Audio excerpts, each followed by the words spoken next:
El equipo de comunicaciones del Santuario de Jesús Nazareno en Punta Arenas presenta Buenos días, familia. Un espacio de la Comunidad Católica de Magallanes que llega a usted gracias a Polar Comunicaciones.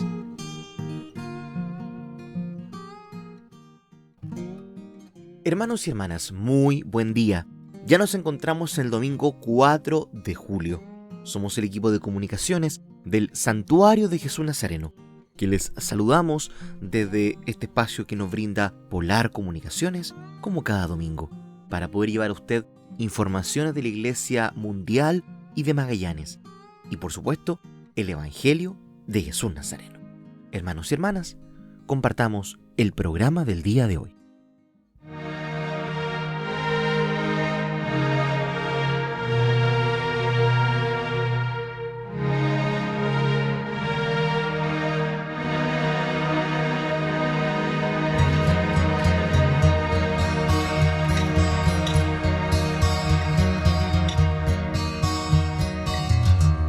Yo no sé qué está pasando, parece quieren cambiarme a ese ser que llevo dentro y que vive en cada gente.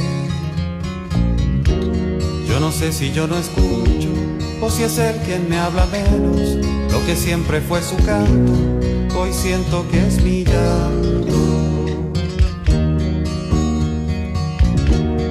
El hombre que yo conozco no es de espuma y vanidades.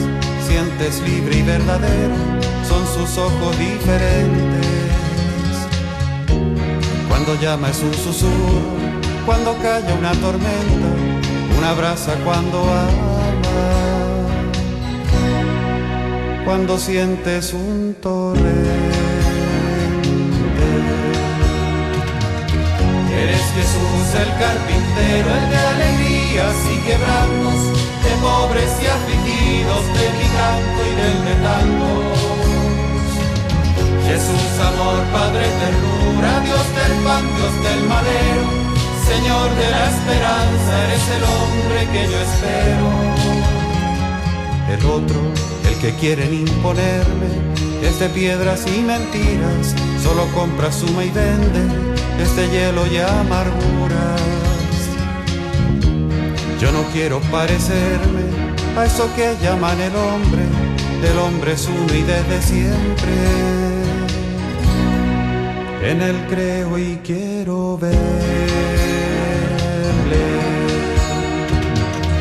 Eres Jesús el carpintero, el de alegrías y quebrantos, de pobres y afligidos, de mi canto y del de tantos. Jesús, amor, Padre, ternura, Dios del pan, Dios del madero, Señor de la esperanza, eres el hombre que yo espero. Padre, amigo, hermano bueno, el de alegrías y quebrantos, de pobres y afligidos, de mi canto y del de tantos. Jesús, amor, Padre, ternura, Dios del pan, Dios del madero, Señor de la esperanza, eres el hombre verdadero.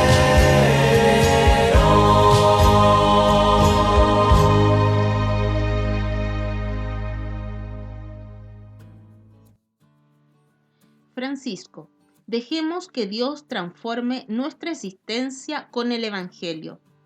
Reflexionando sobre la carta de San Pablo a los Gálatas, la cual aborda en profundidad los conflictos que atravesaban las comunidades cristianas de aquella época, el Papa explicó en su catequesis del día miércoles la importancia de volar alto, hacia lo esencial de las cosas, en busca de la verdad y la libertad que caracteriza a los cristianos.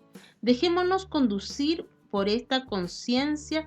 La gracia de Dios transforma nuestra existencia y la hace digna de ser puesta al servicio del Evangelio, dijo Francisco.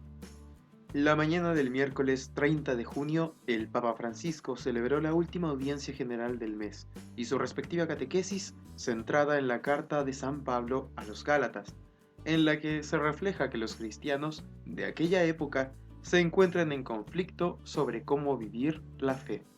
En este contexto, el Santo Padre explica que el apóstol empieza a escribir su carta recordándoles las relaciones pasadas, el malestar por la distancia y el amor inmutable que tiene por cada uno de ellos.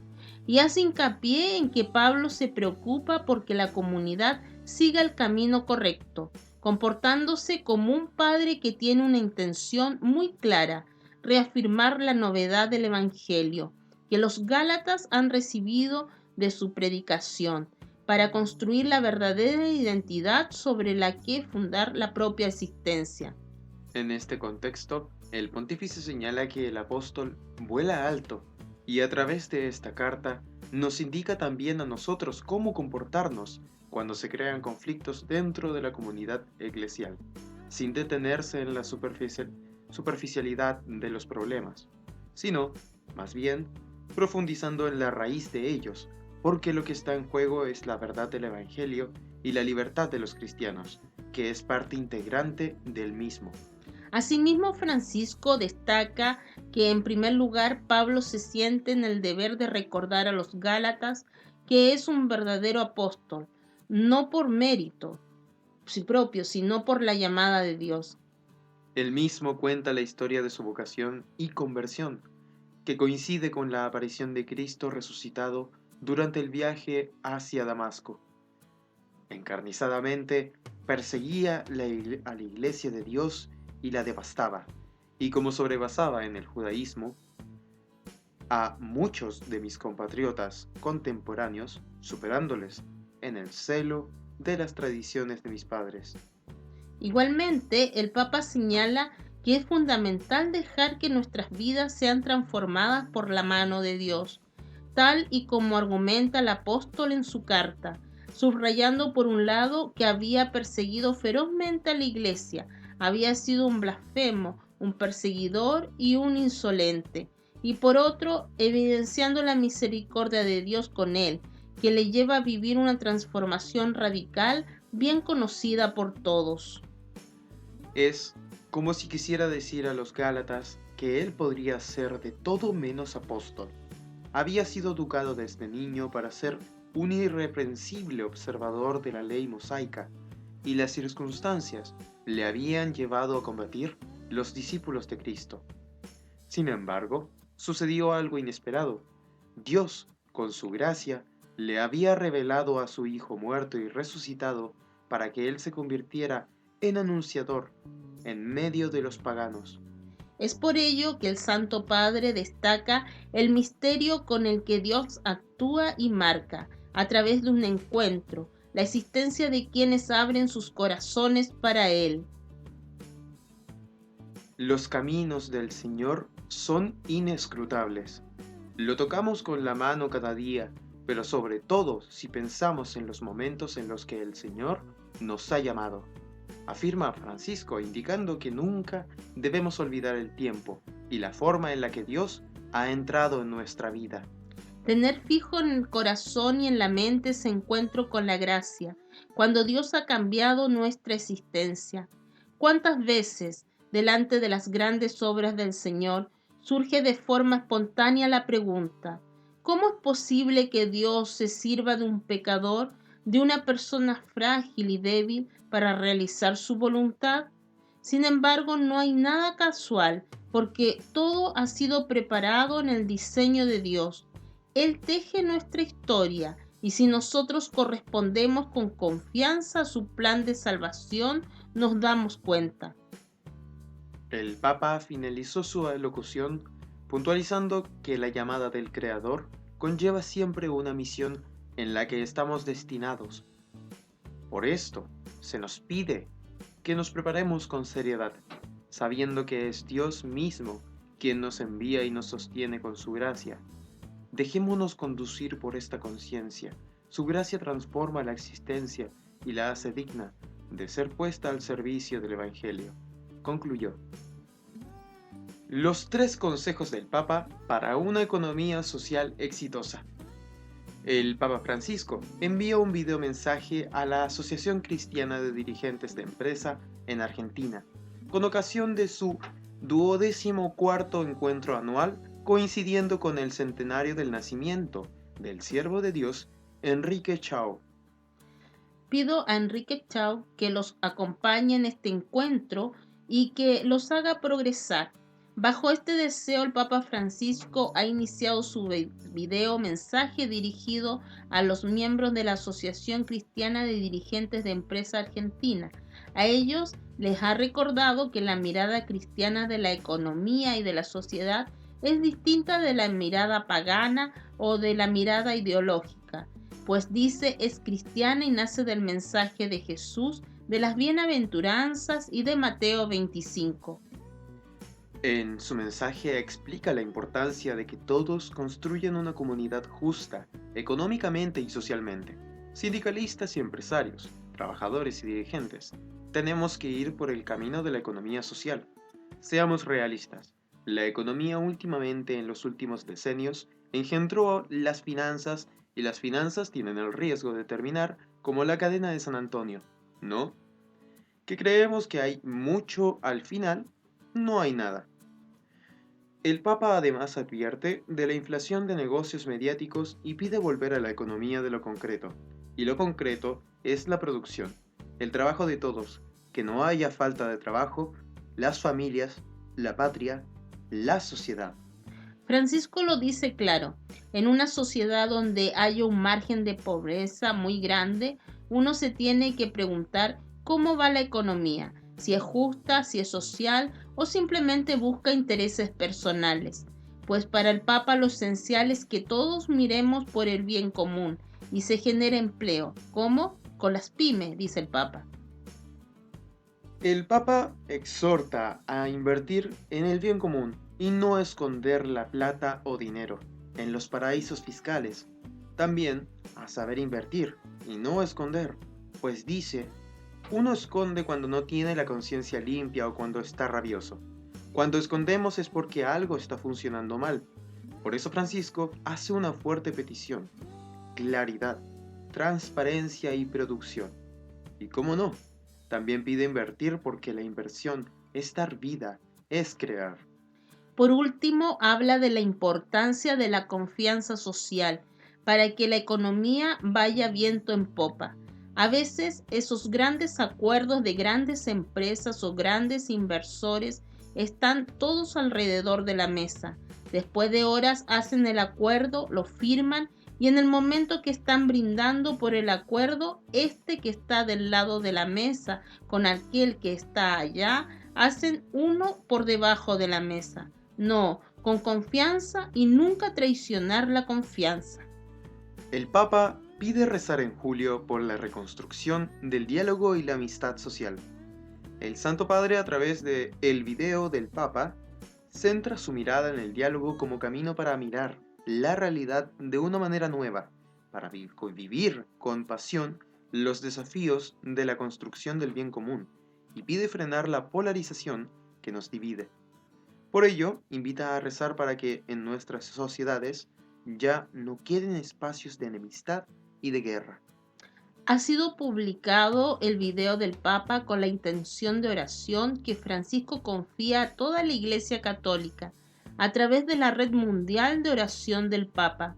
En este mes de julio, el Santo Padre hace un llamado a convertirnos en arquitectos del diálogo y en arquitectos de la amistad, para solucionar los conflictos y las causas de divisiones que existen en la sociedad y entre las personas.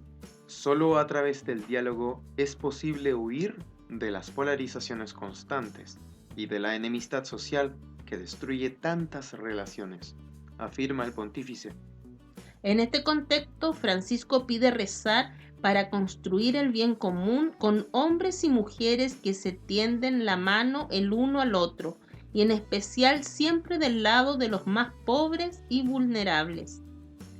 Aunque en general se puede decir que a nivel mundial el número de muertes en guerras viene disminuyendo desde 1946, los conflictos y la violencia a nivel de sociedad siguen más vigentes que nunca, y aunque a veces no se manifieste de formas físicas, se puede observar una polarización creciente que llega a contaminar muchas relaciones. Ya lo advertía el Papa en el 2016. Vemos, por ejemplo, cómo rápidamente el que está a nuestro lado ya no solo posee el estado de desconocido o inmigrante o refugiado, sino que se convierte en una amenaza. Posee el estado de enemigo. Desde entonces el pontífice veía con preocupación cómo la polarización y la enemistad era también un virus que invadía nuestras formas de pensar, de sentir y de actuar. En el mundo de hoy, destaca Francisco, una parte de la política, la sociedad y los medios se empeñan en crear enemigos para derrotarlos en un juego de poder. Por eso, hace falta construir la amistad social tan necesaria para la buena convivencia, una amistad que nos puede servir como puente para seguir creando una cultura del encuentro, que nos acerca sobre todo hacia los que están en las periferias, los más pobres y vulnerables. En su última encíclica Fratelli Tutti, en el 2020, el Papa dedicó el capítulo sexto al diálogo y amistad social. El auténtico diálogo social supone la capacidad de respetar el punto de vista del otro, aceptando la posibilidad de que encierre algunas convicciones o intereses legítimos. En su intención de julio, refuerza esta idea reivindicando el diálogo como la gran oportunidad para mirar la realidad de una manera nueva, para vivir con pasión los desafíos de la construcción del bien común. Tender al diálogo significa romper con la lógica de la polarización para dar lugar al respeto, sin querer destruir al otro. En las diferencias puede haber riqueza, pero si no hay diálogo podemos dejar que se transformen en hostilidad, amenaza y violencia. Venimos de tierras lejanas, tenemos diferentes costumbres, color de piel, idiomas y condición social. Pensamos distinto e incluso celebramos la fe con ritos diversos, y nada de esto nos hace enemigos. Al contrario, es una de nuestras mayores riquezas, dijo también Francisco hace unos años.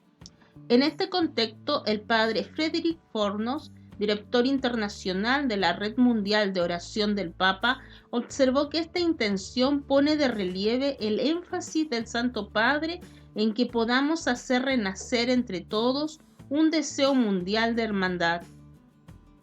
El diálogo, el auténtico diálogo, que no cae en monólogos paralelos, tiene que ser nuestra primera opción para solucionar los conflictos sociales, económicos y políticos. Todos los estudios académicos internacionales enseñan que la polarización ha crecido mucho en los últimos años, hasta en las democracias más firmes. Por eso, ser arquitectos de amistad y reconciliación, lo que nos pide Francisco, es aún más urgente en el mundo de hoy, donde, como Benedicto XVI recordó en su carta encíclica Caritas in Veritate, la sociedad cada vez más globalizada nos hace más cercanos, pero no más hermanos. Esto no depende de nuestras únicas fuerzas, por eso es necesario rezar por esta intención. Pedimos a Jesucristo ayudarnos en el camino. Él es el camino para la verdadera amistad social. Dos miedos que se cruzan. Lograr un equilibrio basado en la justicia, en la atención a los problemas, en su integridad. Una pandemia, una crisis económica, un aumento de la criminalidad explican el surgimiento de dos miedos, que luego provocan deseos y comportamientos que pueden ser antagónicos. El primer miedo es el que surge ante el peligro. Saber que hay un virus que gira sin control, que provoca una enfermedad seria, que lleva a la muerte a miles de personas, genera angustia, ansiedad, deseos de protección. El segundo miedo, que puede convivir con el primero, nace ante las decisiones que se toman para afrontar un peligro. Así, si la prensa, la mayoría de las personas, los políticos, promueven fuertes medidas de control para evitar daños de la epidemia, algunas personas temen en perder su libertad o sucumbir bajo formas más o menos serias de totalitarismo. Es cierto que el miedo ante un peligro lleva a buscar cómo evitarlo, incluso con medidas que pueden ser radicales, pero la historia nos recuerda que el miedo puede llevar a decisiones que vulneran derechos fundamentales o que provocan más daños que beneficios. El segundo miedo normalmente busca superar el riesgo anterior, pero puede llevar a otro riesgo. Quienes no desean perder la propia libertad pueden presionar tanto a las autoridades a no tomar medidas eficaces que una enfermedad grave podría difundirse rápidamente hasta colapsar, casi por completo, la vida social. Ante cualquier situación que implique amenaza, peligro, daño, es bueno mantener una buena dosis de sangre fría para tomar medidas que sean beneficiosas en un sentido completo, es decir, que no lleven a excesos de intervención ni a inhibiciones que luego muchos lamenten. Por eso hay que saber encauzar los dos miedos que surgen en estas situaciones, que se cruzan entre sí, para lograr un equilibrio basado en la justicia, en la atención a los problemas, en su integridad y en la escucha de las opiniones razonables de la gente. De este modo se evitará que el miedo ante el peligro llevado hasta lo patológico llegue a desembocar en una asfixia casi completa de la vida y de los derechos de las personas. Se evitarán también los posibles daños del miedo opuesto, que surge cuando la gente está asustada al creer que perderá sus derechos, y que en ocasiones genera desconfianzas irracionales hacia los científicos, los políticos, los médicos, que necesitan el apoyo de la sociedad para afrontar serenamente situaciones de alto riesgo. Lo correcto sería no abusar de estos dos miedos, pero sí encauzarlos para que el primer miedo permita tomar en serio un peligro para actuar en los medios más eficaces, y el segundo miedo ayude a las autoridades a escoger medidas prudentes y respetuosas de los derechos fundamentales y de las dimensiones necesarias para que toda vida humana sea respetada en su dignidad. La familia, lugar donde se cultivan las vocaciones. A discernir se aprende discerniendo, por lo que hay que procurar hacerlo en cualquier oportunidad que se nos presente. Siempre es Dios quien siembra la vocación de forma particular, pero es en la familia donde se cultiva, es decir, donde se cuida y se hace crecer, nutriéndole para que dé fruto. Es por esto que la familia debe ser un lugar seguro para cuidar la vocación de nuestros hijos y donde haya un ambiente adecuado de apertura a lo que cada uno de ellos va descubriendo y apoyo para discernir si verdaderamente es la vocación a la cual Dios les va llamando. Nosotros como padres tenemos un lugar importantísimo en este proceso, porque somos los responsables de la formación de nuestros hijos y los guardianes de su alma. Por eso debemos procurarles los medios adecuados para desarrollar al máximo las cualidades que Dios le ha dado y así descubrir el camino que Dios quiere que recorran, el que les lleva de forma más directa al cielo. Por eso aquí les dejamos 5 tips para ayudar a discernir su vocación a nuestros hijos. Primero, que sepan cuáles son los diferentes estados de vida. En muchas ocasiones nuestros hijos no tienen claridad de los diferentes estados de vida y solo estamos encasillados en uno en particular. Por esto es necesario que les demos a conocer todos para que tengan el panorama completo. Ninguno es mejor que los otros sino en función de cada uno de nosotros, de a lo que estamos llamados a hacer. Por eso es bueno que les pongamos en el panorama todos y que sepan que todos los que pueden llevar a la felicidad, es decir, a la santificación. Segundo, darles a conocer ejemplos de cada estado de vida. Dependiendo de la edad de nuestros hijos, podemos leerles vidas de santos o ponerles películas para que sea algo significativo y muy gráfico y puedan comprender y asimilar su vida. De esta forma tendrán modelos a seguir de los diferentes estados de vida y será más fácil que los quieran imitar. Hay niños que desde pequeños nos dicen que quieren ser sacerdotes o religiosas. Hay otros que desde pequeños dicen que quieren ser mamá o papá. Pero debemos tener en cuenta que la vocación es ese llamado que Dios nos hace y que nos los va clarificando. Y que muchas veces los niños pequeños idealizan a algunas personas y quieren ser como ellos. Es por eso que debemos ir cultivando la vocación de tal forma que se vaya clarificando y madurando hasta que estén en una edad adecuada para discernir sobre este tema.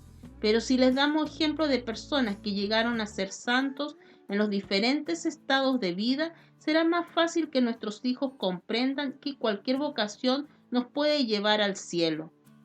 Tercero, que tengan la apertura de contarte sus sueños e intereses. Si de pronto nuestros hijos nos buscan para decirnos que de grandes quieren ser bomberos, doctores, abogados, sacerdotes, papás o mamás, etc., y nosotros nos burlamos de ellos y hacemos bromas de esto, es seguro que no volverán a platicarnos sobre esto. El problema viene cuando estén ya en edad de tomar decisiones y no habrán tenido oportunidad de investigar, preguntar o acercarse a personas que les pueden solucionar sus dudas de forma práctica. Es necesario que nosotros le demos la importancia que este tema tiene y les prestemos toda la atención posible, procurándoles lo necesario para conocer más sobre el tema y sobre la vocación de la que nos están hablando. Cuarto, discierne con ellos. Es importante que les enseñemos no solo a escoger entre el bien y el mal, sino a discernir de entre dos bienes el mayor. La vocación es algo trascendente que no se debe tomar a la ligera. Y cuando se discierne algo es necesario tomar las acciones adecuadas para apoyar, desarrollar y complementar esta vocación. Esto no quiere decir que ya sea definitivo, lo que quiere decir es que debemos darle la oportunidad de probar mientras sea posible, de tal forma que cuando se encuentren en su punto donde ya deben tomar las decisiones definitivas, puedan hacerlo con experiencia y con razones probadas. A discernir se aprende discerniendo, por lo que hay que procurar hacerlo en cualquier oportunidad que se nos presente, en las cosas de la vida cotidiana. Así será para ellos lo más natural. Y quinto, busca siempre su felicidad. Nunca debemos perder de vista que lo más importante en este tema es que nuestros hijos sean felices, que se desarrollen lo más integralmente posible y que aprendan a hacer la voluntad de Dios y responder al llamado que Dios les hace, escogiendo el estado de vida correcto. Y sin olvidar que cuando uno hace lo correcto, nos inunda una inmensa alegría y felicidad que podemos compartir con los demás. Así que estemos dispuestos a apoyar a nuestros hijos en sus sueños, con los pies en la tierra y la mirada en el cielo, tratando de ser un timón en la vida de nuestros hijos, hasta que llegue el tiempo de que ellos se hagan responsables del rumbo que tomará su vida. Y esto se logra buscando siempre su felicidad y haciendo mucha oración para que sea Dios quien les vaya guiando y nosotros solo instrumentos suyos para apoyar a nuestros hijos.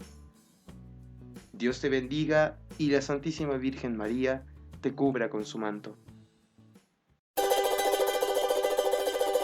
Aleluya.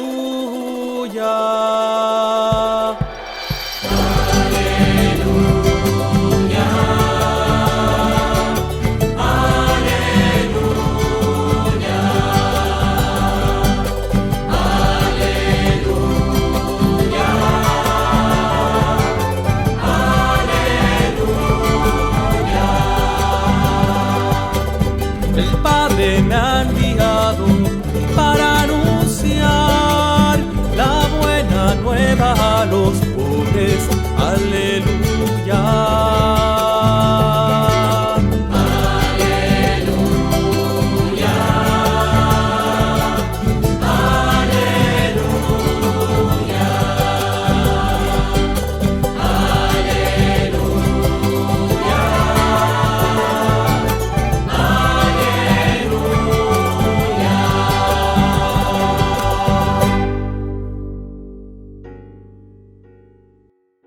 Del Evangelio según San Marcos. Jesús salió de allí y se dirigió a su pueblo, seguido de sus discípulos. Cuando llegó el sábado, comenzó a enseñar en la sinagoga, y la multitud que lo escuchaba estaba asombrada y decía: ¿de dónde saca todo esto? ¿Qué sabiduría es esa que le ha sido dada y esos grandes milagros que se realizan por sus manos?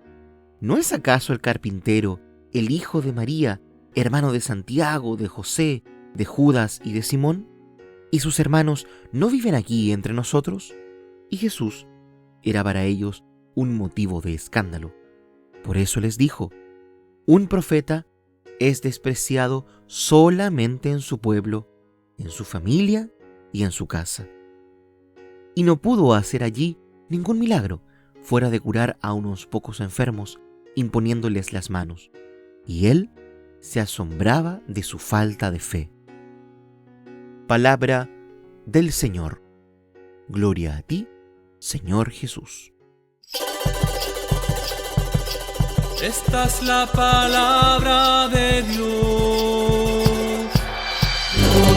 Gloria y honor a ti, Señor Jesús.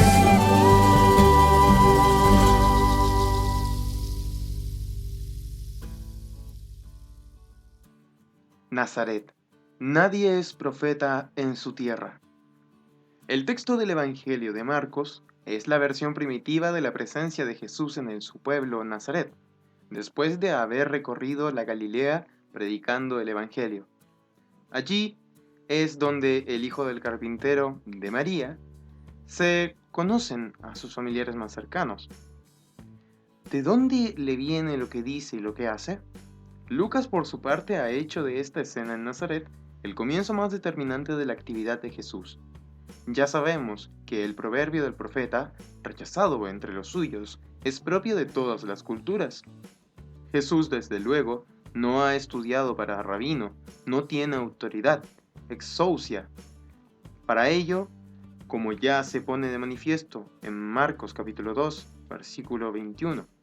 Pero, precisamente la autoridad de un profeta no se explica institucionalmente, sino que se reconoce en que tiene el Espíritu de Dios. El texto habla de sabiduría, porque precisamente la sabiduría es una de las cosas más apreciadas en el mundo bíblico. La sabiduría no se aprende, no se enseña, se vive y se transmite como experiencia de vida. A su vez, esta misma sabiduría le lleva a decir y hacer lo que los poderosos no pueden prohibir. En el Evangelio de San Marcos, este es un momento que causa una crisis en la vida de Jesús con su pueblo, porque se pone de manifiesto la falta de fe. No hace milagros, dice el texto de Marcos, porque aunque los hiciera, no lo creerían. Sin la fe, el reino que él predicaba no puede experimentarse. En la narrativa del Evangelio, este es uno de los momentos de crisis de Galilea. Por ello, el Evangelio de hoy no es simplemente un texto que narra el paso de Jesús por su pueblo, donde se había criado. Nazaret, como en Lucas también, no representa solamente el pueblo de su niñez, es todo el pueblo de Israel que hacía mucho tiempo, siglos, que no había escuchado un profeta, y ahora que esto sucede, su mensaje queda en el vacío. Sigue siendo el hijo del carpintero y de María, pero tiene el espíritu de los profetas. Efectivamente, los profetas son llamados de entre el pueblo sencillo. Están arrancados de sus casas, de sus oficios normales, y de pronto ven que su vida debe llevar otro camino. Los suyos, los más cercanos, ni siquiera a veces los reconocen. Todo ha cambiado para ellos hasta el punto de que la misión para la que son elegidos es la más difícil que uno se puede imaginar. Es verdad que el Jesús taumaturgo popular y exorcista es y seguirá siendo uno de los temas más debatidos sobre el Jesús histórico. Probablemente ha habido excesos a la hora de presentar este aspecto en los evangelios, siendo como es una cuestión que exige atención. Pero en el caso que no ocupa del texto de Marcos, no podemos negar que se quiere hacer una crítica, ya en aquel tiempo de las comunidades primitivas, a la corriente que considera a Jesús como un simple taumaturgo y exorcista. Es el profeta del reino de Dios, que llega a la gente que lo anhelaba. En esto, Jesús como profeta se estaba jugando su vida, como los profetas del Antiguo Testamento.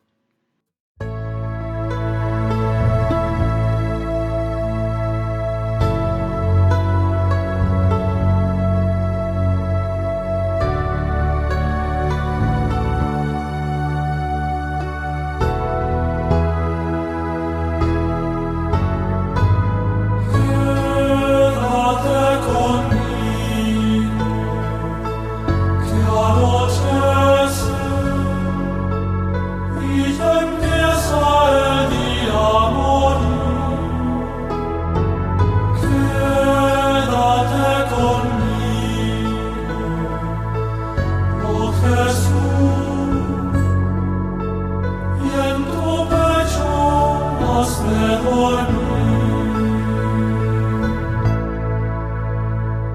Sé buen Jesús del cristiano, el hermano mayor.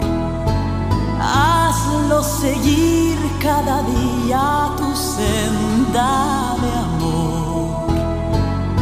Quédate conmigo, oh Jesús, y en tu pecho hazme dormir. Gracias, Señor, por la luz que a los hombres tú das. Gracias, Señor, por hacerme instrumento de paz. Quédate conmigo, oh Jesús, y en tu pecho hazme dormir.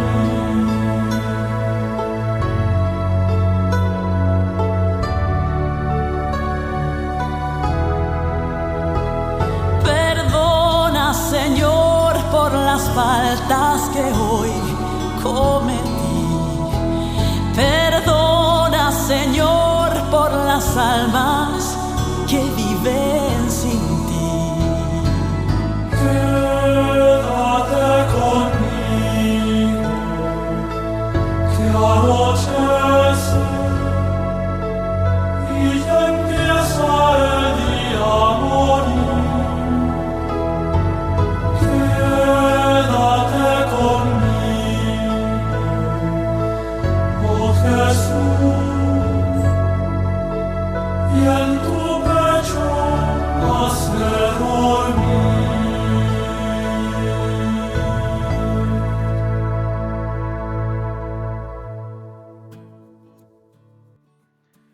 Padres de familia exigen al presidente de Chile vetar proyecto que daña patria potestad.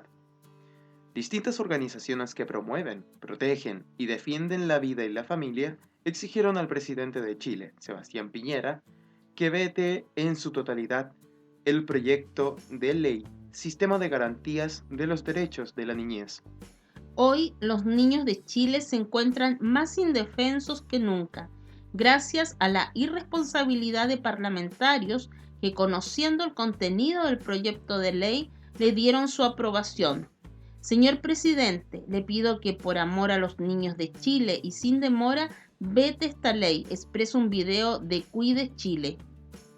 Pamela Pizarro, directora ejecutiva de Cuide Chile, explicó a Así Prensa que piden el veto total del proyecto, o al menos los artículos más controversiales.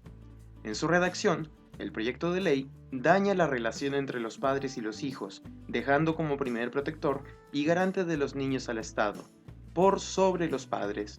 A los padres nos deja como simples orientadores de nuestros hijos, alertó Pizarro a Así Prensa. Es la última oportunidad que tenemos para desarticular este proyecto. Como es una normativa madre, implica muchas modificaciones de nuestro ordenamiento jurídico y muchas contradicciones. Por ello, Cuide Chile alienta a que los padres se movilicen en las redes sociales y suban fotos con el hashtag Veto Garantías de la Niñez. En tanto, la organización Confamilia Chile reunió en un video a distintas familias y profesionales que muestran carteles con la consigna Veto Garantías de la Niñez. El 29 de junio, un grupo de 49 diputados y 14 senadores, asesorados por la ONG Comunidad y Justicia, presentaron un requerimiento por inconstitucionalidad ante el Tribunal Constitucional por el contenido del proyecto. En conversación con Así Prensa, la asesora legislativa de Comunidad y Justicia, Daniela Constantino, explicó que el proyecto Sistema de Garantía de los Derechos de la Niñez eliminó prácticamente todas las referencias al derecho preferente y deber de los padres a educar a sus hijos. En ese sentido, la abogada explicó que se rechazaron todas las indicaciones que establecían que la interpretación de la ley debe hacerse tomando en cuenta el rol de los padres, junto con las normas del Código Civil, que contemplan el deber de los hijos de obedecer y respetar a sus padres. Comunidad y Justicia detalló, a través de un documento, que en el artículo 11 se habla sobre autonomía progresiva, donde el único límite a la autonomía de los niños es la ley. Indicó que se eliminó el principio del derecho preferente y deber de los padres de educar a sus hijos, y se ha cambiado el papel de los padres a solo ser orientadores en el ejercicio de su autonomía, precisó Constantino. En tanto, el artículo 13, que incorpora la perspectiva de género, habla de que todas las políticas públicas, servicios y programas dirigidas a los niños y adolescentes deben considerar la variable género. En el artículo 30 se habla de libertad de pensamiento, conciencia y religión. Nuevamente excluye el derecho de los padres a educar a sus hijos conforme sus propias convicciones morales, éticas y religiosas. El artículo 31, sobre libertad de asociación y reunión, permitirá que los niños y adolescentes asistan o convoquen manifestaciones públicas por sí solos, sin autorización de sus padres. También el artículo 33 establece que los niños tienen derecho a desarrollar su vida privada sin injerencias arbitrarias o ilegales, mientras que el artículo 34 establece el derecho a reserva de las comunicaciones, incluidas las producidas a través de las tecnologías de información y la comunicación. El artículo 41 consagra la promoción de una educación sexual y afectiva integral de carácter laico y no sexista, y se rechazaron las indicaciones que aseguraban el derecho de los padres a educar a sus hijos conforme a sus convicciones éticas y morales. El documento de Comunidad y Justicia también hace referencia al artículo 74 y 76, que explica la intervención que tendrá la Oficina Local de la Niñez y de los Tribunales de Familia, en caso de no existir acuerdo entre las partes, ante una amenaza o vulneración de los derechos del niño. El proyecto Garantías de la Niñez comenzó su tramitación en la Cámara de Diputados en septiembre de 2015, durante el gobierno de Michelle Bachelet. Ese mismo año, la actual alta comisionada de la ONU para los Derechos Humanos presentó el proyecto de despenalización del aborto en Chile. En su tercer trámite constitucional, el proyecto Garantías de la Niñez fue abordado por la Comisión Mixta, conformada por un grupo de diputados y senadores, quienes elaboraron un informe para dirimir las discrepancias surgidas entre ambas cámaras. El informe fue aprobado por ambas salas y se despachó el pasado 22 de junio. De esa forma, el proyecto fue enviado al presidente Sebastián Piñera, quien tiene la facultad de aprobarlo para su promulgación o bien presentar su veto en un plazo máximo de 30 días. De esa manera, Sebastián Piñera puede eliminar, añadir o sustituir una parte o la totalidad del proyecto de ley. Comunicado del Obispado Ancud respecto a sobreseimiento, incendio, Iglesia San Francisco. Este 30 de junio el obispado ha dado a conocer una declaración respecto al sobreseguimiento judicial por el incendio de la iglesia San Francisco de Ancud. El obispado de Ancud comunica a toda la opinión pública, especialmente a la comunidad ancuditana. Primero, que el día 23 de junio del 2021 el Ministerio Público solicitó al Tribunal Oral en lo Penal de Castro el sobreseimiento definitivo de la causa de incendio provocado que afectó a la iglesia San Francisco de Ancud el 22 de enero del 2020. Segundo, las razones del Ministerio Público para solicitar el sobreseimiento definitivo dicen relación con la exclusión de prueba considerada esencial para probar la participación del acusado en el delito de incendio, facultad que se encuentra contemplada en el artículo 277, inciso final del Código Procesal Penal. Tercero, como víctimas lamentamos profundamente la decisión del ente persecutor, las que se encuentran fundadas en exclusión de prueba realizada por el Tribunal de Garantía de Ancud y confirmadas por la Corte de Apelaciones de Puerto Montt. Estos tribunales consideraron ilegales diligencias realizadas el mismo día de ocurridos los hechos. Cuarto, el Obispado de Ancud deplora que la decisión se funde en falencias de la investigación realizadas por el Ministerio Público y los órganos auxiliares de este, quienes no realizaron un trabajo profesional adecuado, afectando garantías constitucionales del acusado, todo lo cual se tuvo como fundamento en la exclusión de prueba realizada por nuestros tribunales de justicia. Quinto, como víctimas entendemos que nos encontramos en un Estado de Derecho en donde las garantías fundamentales resguardadas por nuestra Constitución deben ser respetadas y por tanto la obtención de prueba no puede ser realizada con infracción de tales.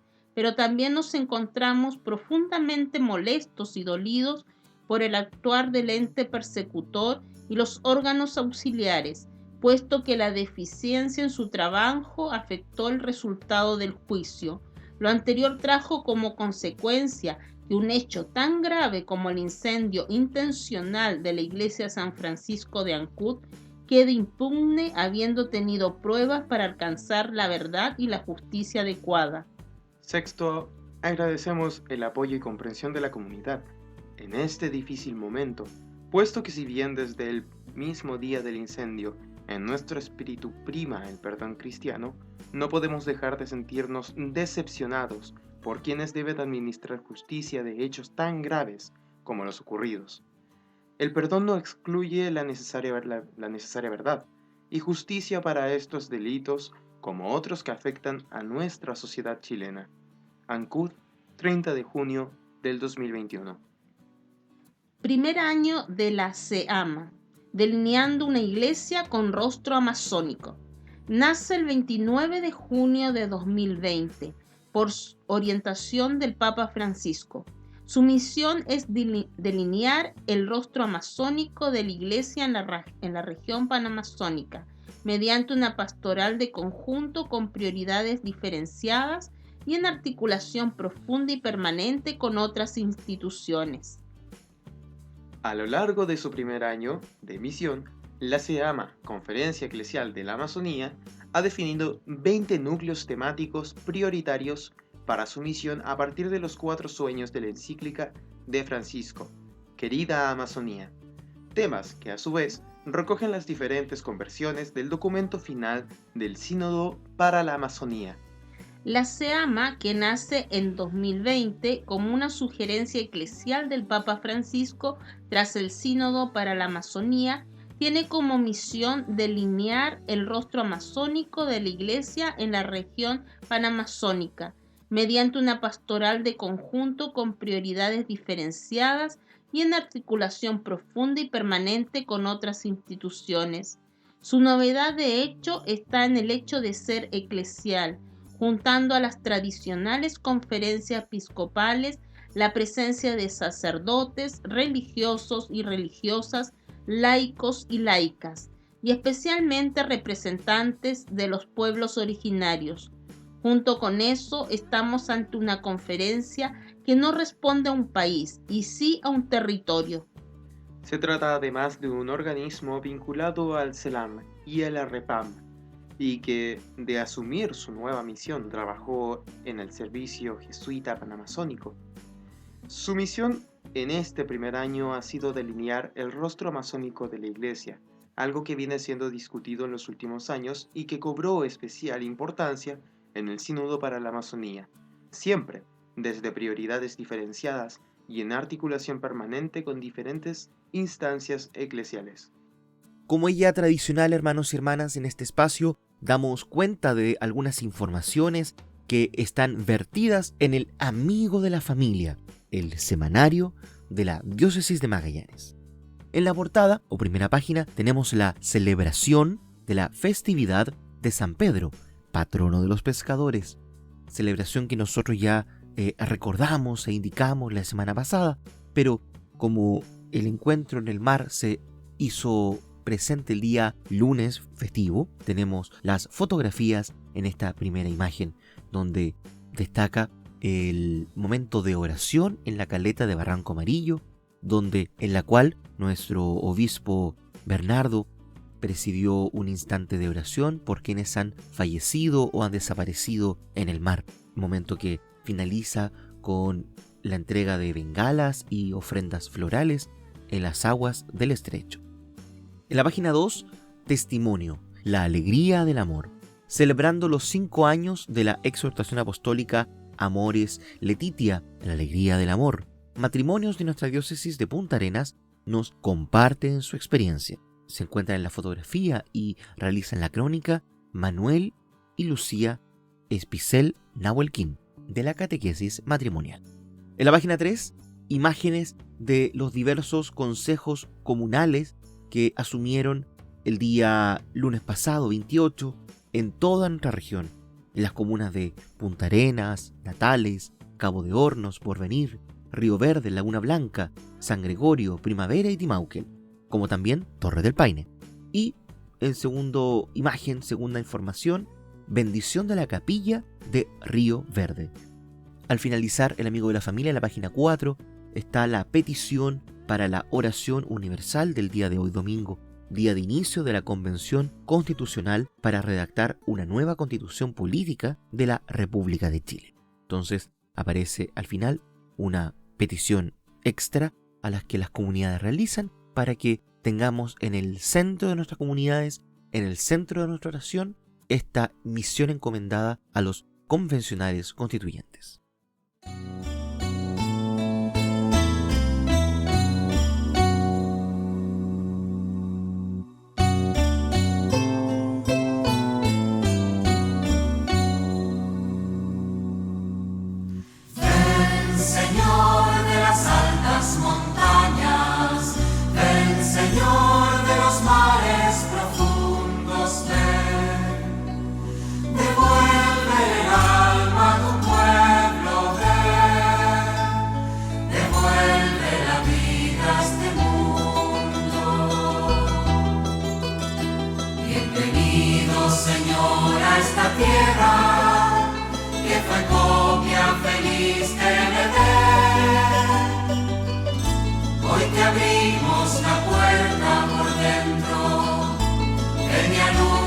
Nosotros el bien.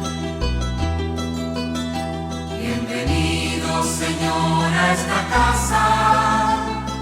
Quédate cuanto quieras estar.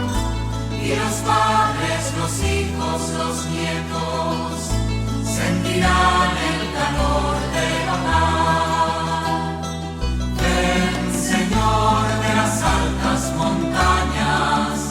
Ven, Señor, de los mares profundos, ven, devuelve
Santoral Católico de la semana. Hoy domingo 4 de julio, el equipo de comunicaciones del Santuario de Jesús Nazareno les saluda muy cordialmente. Les recuerda el elenco de santos y santas que se celebran esta semana para que aprovechen a saludar a sus familiares y amigos que estarán de onomástico. Hoy domingo 4 de julio, Santa Isabel, Santa Eliana y Santa Liliana. El día lunes 5, San Antonio María y Santa Berta. El día martes 6, Santa María Goretti. El día miércoles 7, San Fermín. El día jueves 8, San Eugenio. El día viernes 9, Santa Verónica. El día sábado 10, San Elías. Y el próximo domingo 11, San Benito. Hermanos y hermanas, está finalizando nuestro espacio radial de este domingo 4 de julio, pero queremos unirnos a la oración de toda la Iglesia por los convencionales constituyentes que hoy han aceptado el inicio de esta misión encomendada por el pueblo chileno a través de la votación. Queremos que quienes han recibido este encargo puedan realizarlo pensando especialmente en el bien común y en la justicia social de nuestro pueblo. Pedimos a la Virgen del Carmen que sea quien guíe sus corazones, dé entendimiento y posibilite acuerdos por el bien de nuestra patria. Hermanos y hermanas, las celebraciones del Santuario de Jesús Nazareno se mantienen en sus horarios habituales. De lunes a sábado tenemos liturgias a las 20 horas, con excepción del día jueves, que el Santo Rosario tradicional se hace a las 7, y los domingos nuestra celebración única es a las 16 horas. Estamos entre esta y la próxima semana iniciando las catequesis de primera comunión, por lo cual si usted tiene intención de preparar a sus hijos e hijas para recibir este sacramento, le invitamos a comunicarse con nosotros, consultarnos e iniciar este camino de mayor conocimiento de Jesús en la Eucaristía. Hermanos y hermanas, que estén muy bien, tengan un feliz domingo y una mejor semana. El equipo de comunicaciones del Santuario de Jesús Nazareno en Punta Arenas presentó Buenos Días Familia, un espacio de la Comunidad Católica de Magallanes que llega a usted gracias a Polar Comunicaciones. Esperamos encontrarnos con usted la próxima semana.